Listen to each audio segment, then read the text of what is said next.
সবাই আশা করি অনেক ভালো আছেন। আমরা যারা স্মার্টফোন ব্যবহার করি তারা অনেক সময় ঘুরতে যাই অনেক জায়গায়। ঘুরতে গেলে দেখি একসময় নেটওয়ার্কের অবস্থা খুবই খারাপ, দুর্বল নেটওয়ার্ক অর্থাৎ সেখানে 3G 4G ১ দাগ ২ দাগ পায়। তো সেক্ষেত্রে আমরা যখন নেট ব্যবহার করতে থাকি তখন দেখতে পারি যে আমাদের নেটওয়ার্ক মোড অটোমেটিক চেঞ্জ হয়ে যাচ্ছে। অর্থাৎ আমরা 3G তে থাকলে সেটা 2G তে আসতেছে অথবা 4G তে থাকলে অটোমেটিক 2G তে আসতেছে। তো আমরা নেট ভালোভাবে ব্যবহার করতে পারি না। তো বন্ধুরা আজকের ভিডিওটা এই সম্পর্কিতই যে আমরা কিভাবে আমাদের ইচ্ছা মতো আমাদের ফোনের যে নেটওয়ার্ক মোড সেটা রাখতে পারি এবং অটোমেটিক যেন চেঞ্জ না হয়। তো চলুন বন্ধুরা শুরু করা যাক। আমাদের দেশে এখন পর্যন্ত যে স্মার্টফোনগুলা বাইরে থেকে আসতেছে অথবা বাংলাদেশে বানানো হচ্ছে সেগুলা 5G পর্যন্ত। অর্থাৎ পঞ্চম জেনারেশনের স্মার্টফোন আমাদের বাংলাদেশে এখন পাওয়া যাচ্ছে। যদিও আমাদের বাংলাদেশে 5Gটা এখনও সেভাবে চালু হয়নি, হবে হয়তো অদূর ভবিষ্যতে। তো আমাদের বাংলাদেশে এখন 2G 3G এবং 4G এই 3টি নেটওয়ার্ক ফ্রিকোয়েন্সির মাধ্যমে নেটওয়ার্ক সেবা দিয়ে থাকছে আমাদের দেশের যে সেবামূলক প্রতিষ্ঠানগুলা। এখন জানবো কেন নেটওয়ার্ক মোড অটোমেটিক পরিবর্তন হয়ে যায়। হ্যাঁ বন্ধুরা, আমরা যখন আমাদের ফোনের ডাটা কানেকশন অন করি তখন আমাদের ফোনের যে নেটওয়ার্ক অ্যান্টেনা আছে সেই অ্যান্টেনার সামনে 3 ধরনের নেটওয়ার্ক ফ্রিকোয়েন্সি দেখা দেয়, অর্থাৎ 2G 3G এবং 4G। এবং আমাদের ফোনের অটোমেটিক্যালি যে এআই সিস্টেম আছে সেই এআই সিস্টেমের মাধ্যমে আমাদের ফোন যে নেটওয়ার্কটা যখন শক্তিশালী পায় সেই নেটওয়ার্কে অটোমেটিক সুইচ করে। অর্থাৎ আমাদের বাংলাদেশে 2G কিন্তু সর্বত্র একটি শক্তিশালী নেটওয়ার্ক, 3G তার উপরে আছে এবং 4G বিভিন্ন জায়গায় আছে, আবার অনেক জায়গায় একদম দুর্বল অবস্থায় আছে। সো যে নেটওয়ার্কটা দুর্বল থাকে সেই নেটওয়ার্কটা আমাদের ফোন ছেড়ে দেয়, ওই নেটওয়ার্কে কানেক্ট হয় না শক্তিশালী যেটা আছে সেটাতে। এই জন্যই আমাদের নেটওয়ার্ক মোড অটোমেটিক 2G হয়ে যায় আর আমরা সেই সময় নেট ব্যবহার করতে পারি না। তো বন্ধুরা চলুন এই পরিস্থিতি থেকে কিভাবে আমরা পরিত্রাণ পেতে পারি সেটা আমি ভিডিওতে দেখাই দেব। ভিডিওটি না টেনে পুরোপুরি দেখবেন। বন্ধুরা আমি একটি Xiaomi ডিভাইস ব্যবহার করতেছি। তো আমি আমার Xiaomi ডিভাইসে চলে আসছি। এখন এখান থেকে আমি আমার নেটওয়ার্ক সেটিংয়ে যাব। নেটওয়ার্ক সেটিংয়ে যাওয়ার পরে দেখেন আমি যেহেতু এয়ারটেল সিমে নেট ব্যবহার করি, এয়ারটেল সিমে ঢুকলাম। ঢোকার পরে এখান থেকে প্রিফার্ড নেটওয়ার্ক টাইপে ঢুকলাম। ঢোকার পরে লেখা আছে 2G করা আছে আমারটা। তো আমি এখন এখান থেকে 4G ব্যবহার করব। তো 4G সিলেক্ট করে দিলাম। তো বন্ধুরা আমি এখন যে জায়গাটাতে আছি এখানে 4G নেটওয়ার্কের অবস্থা খুবই দুর্বল। তো দেখেন বন্ধুরা আমি ডাটা কানেকশন অন করে দিলাম। দেখা যাক ডাটা কানেকশন অন করার পরে কি হয়। তো দেখতে পাচ্ছেন ডাটা কানেকশন অন করার পরে অটোমেটিক সেটা 2G হয়ে গেছে।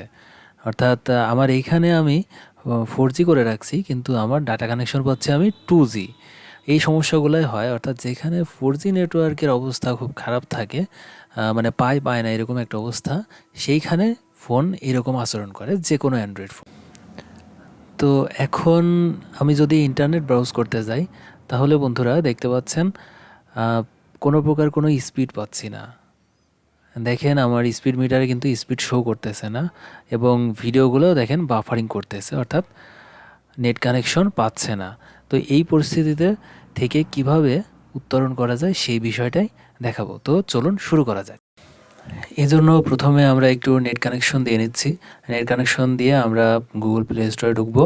গুগল প্লে স্টোরে ঢোকার পরে জাস্ট সার্চ বারে লিখব 3G 4G অথবা 4G 5G ফোর্স LTE, মানে যা খুশি আপনারা লিখতে পারেন।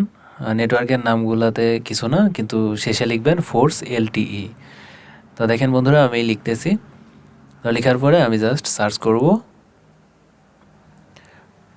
দেখেন অনেকগুলো অ্যাপস শো করতেছে। তো নিচের দিকে আসবেন, দেখেন আমি যেটা দেখা দিচ্ছি সব শেষে যেটা আছে 5G লেখা আছে, 5Gর একটা আইকন দেওয়া আছে, দেখেন এটাতে ক্লিক করবেন। এটাতে ক্লিক করে ইনস্টল করে নেবেন। আমি যেহেতু ইনস্টল করেছি এর আগে, এই জন্য আমার এইখানে ইনস্টল করার দরকার হচ্ছে না। তো আপনারা ইনস্টল করে নেবেন। এবারে আমি ওয়াইফাই বন্ধ করে দিচ্ছি। বন্ধ করে দেওয়ার পরে অ্যাপ্লিকেশনটা ওপেন করলাম। ওপেন করার পরে দেখতে পাচ্ছেন একটু সময় নেবে। সময় নেওয়ার পরে এইখানে দেখেন প্রথম যে অপশনটা আছে সেই অপশনটাতে ক্লিক করতে হবে। দেখেন 3টা ঘর আছে, অর্থাৎ 3টা অপশন আছে, তিনটা অপশনের প্রথমটাতে ক্লিক করলাম। ক্লিক করার পরে দেখেন নিচের দিকে দুইটা কালো বার আছে। এই যে আপনার ফোনের অ্যান্ড্রয়েড ভার্সনটা যদি অ্যান্ড্রয়েড 11-এর থেকে নিচে হয় তাহলে উপরের অপশনটাতে ক্লিক করবেন, এবং অ্যান্ড্রয়েড 11-এর উপরে বা অ্যান্ড্রয়েড 11 যদি হয় তাহলে নিচের অপশনটাতে ক্লিক করবেন। তো আমার ফোনটা যেহেতু অ্যান্ড্রয়েড 11-এর উপরে অর্থাৎ অ্যান্ড্রয়েড 12 চলতেছে, তো আমি এখান থেকে নিচের অপশনটাতে ক্লিক করব। তো দেখেন আমি নিচের অপশনটাতে ক্লিক করেছি। তো ক্লিক করার পরে ঠিক এরকম একটি ইন্টারফেস আসবে। এইখান থেকে দেখেন নিচের দিকে হালকা স্ক্রল করবেন, করার পরে আপনারা দেখতে পাচ্ছেন নেটওয়ার্ক মোড শো করতেছে। বন্ধুরা দেখেন এখানে ক্লিক করবেন। ক্লিক করার পরে দেখেন আপনার ফোনের যতগুলো নেটওয়ার্ক মোড আছে সবগুলো এখানে শো করবে। সব অ্যান্ড্রয়েড ফোনে একই সিস্টেমে আসবে। তো যার ফোনে যে নেটওয়ার্ক মোড আছে সেগুলো শো করবে। এগুলা সবগুলো কিন্তু আপনার ফোনে নাও আসতে পারে, কারণ আমার ফোনটা 5G ফোন, এই জন্য আমার ফোনে সব আপডেটেড নেটওয়ার্ক মোড দেওয়া আছে। তো যার ফোনে যা আসে, তো এখান থেকে আমরা 4G ব্যবহার করার জন্য দেখেন LTE অনলি করে দেব, কারণ LTE বাংলাদেশে বর্তমান যে 4G টেকনোলজিটা আসছে এটা LTE সিস্টেম আসছে। তো LTE করার পরে এখন আমরা দেখি নেট কানেকশন দিয়ে দেখি নেট কানেকশনটা কাজ করে কিনা। তো দেখেন বন্ধুরা আমরা নেট কানেকশন দিলাম। নেট কানেকশন দেওয়ার পরে দেখতেছি আমাদের 4G চলে আসছে, এবং 4G চলে আসছে, 4G আর চেঞ্জ হচ্ছে না, অর্থাৎ অটোমেটিক যে 2G হয়ে যাবে বা 2G হয়ে যায় এই ধরনের কোনো সমস্যা নেই। তো আমরা এখন একটু নেট ব্রাউজ করে দেখি। আমরা একটু ইউটিউবে ঢুকলাম। তো ইউটিউবে ঢোকার পরে দেখতে পাচ্ছি, দেখেন আমার কিন্তু একদম এমন একটা এরিয়াতে আসছি যেখানে 4G পাচ্ছেই না। তো সেইখানেও আমার ফোনটা 4G নেটওয়ার্ক টানতেছে। তো দেখেন বন্ধুরা মোটামুটি স্পিড একটা আছে, কিন্তু আমার যে অটো পরিবর্তন হওয়ার যে বিষয়টা ছিল সেটা কিন্তু এখন আর এখানে নাই। তো আমরা একটি গান প্লে করে দেখি। তো দেখেন বন্ধুরা আমরা গানটা প্লে করলাম, দেখেন চলা শুরু করছে, অর্থাৎ আমাদের যে 4G কানেকশন সেটা আমরা পাচ্ছি। আপনার এই সুবিধাটা আপনি কোথায় পাবেন? অর্থাৎ আপনি দূরে কোথাও গেছেন যেখানে 4G নাই, সেখানে আপনি ফেসবুক ব্যবহার করবেন বা হালকা কাজ করবেন, তখন এই 4Gটা ব্যবহার করতে পারবেন। আর যদি একটু রেঞ্জ ভালো থাকে তাহলে আপনি পুরোটাই ব্যবহার করতে পারবেন। বন্ধুরা এবারে আমি আমার নেট ব্যবহার করা শেষে আবারও ফোনের সেটিংসে ঢুকবো, এবং এখান থেকে প্রিফার LTE অথবা 2G অনলি যে কোনো একটা সিলেক্ট করে দেবো, কারণ আমরা যখন অ্যাপ্লিকেশন দিয়ে LTE করে রাখবো তখন কিন্তু আমাদের কল ঢুকবে না ফোনে, অর্থাৎ ওইটা শুধুমাত্র নেটওয়ার্ক ইন্টারনেটের যে সিস্টেমটা সেটা অন রাখবে ফোনের, অর্থাৎ আপনার ফোনে তখন কল ঢুকবে না।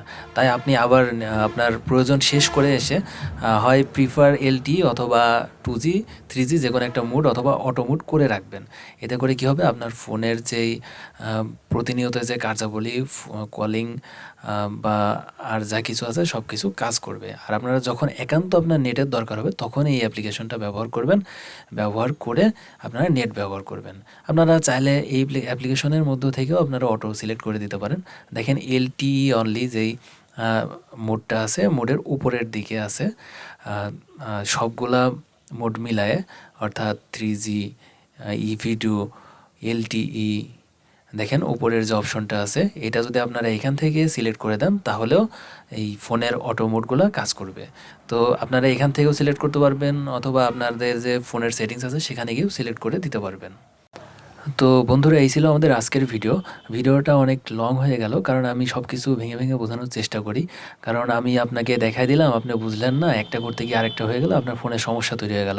সো আমি খুব ভেঙে ভেঙে বোঝানোর চেষ্টা করি এই জন্য, কারণ আমার চ্যানেলটা যারা কম বুঝে টেকনিক্যাল বিষয়, ফোনের বিষয়, ল্যাপটপের বিষয়, তাদের জন্য। সো বন্ধুরা সবাই ভালো থাকবেন, সুস্থ থাকবেন। ভিডিওটা ভালো লাগলে অবশ্যই একটি লাইক কমেন্টস করতে ভুলবেন না, এবং আপনার বন্ধুদের সাথে ভিডিওটা শেয়ার করতে পারেন। তো বন্ধুরা আবারও নিয়ে আসবো নতুন কোনো ভিডিও। সে পর্যন্ত সুস্থ থাকুন, ভালো থাকুন।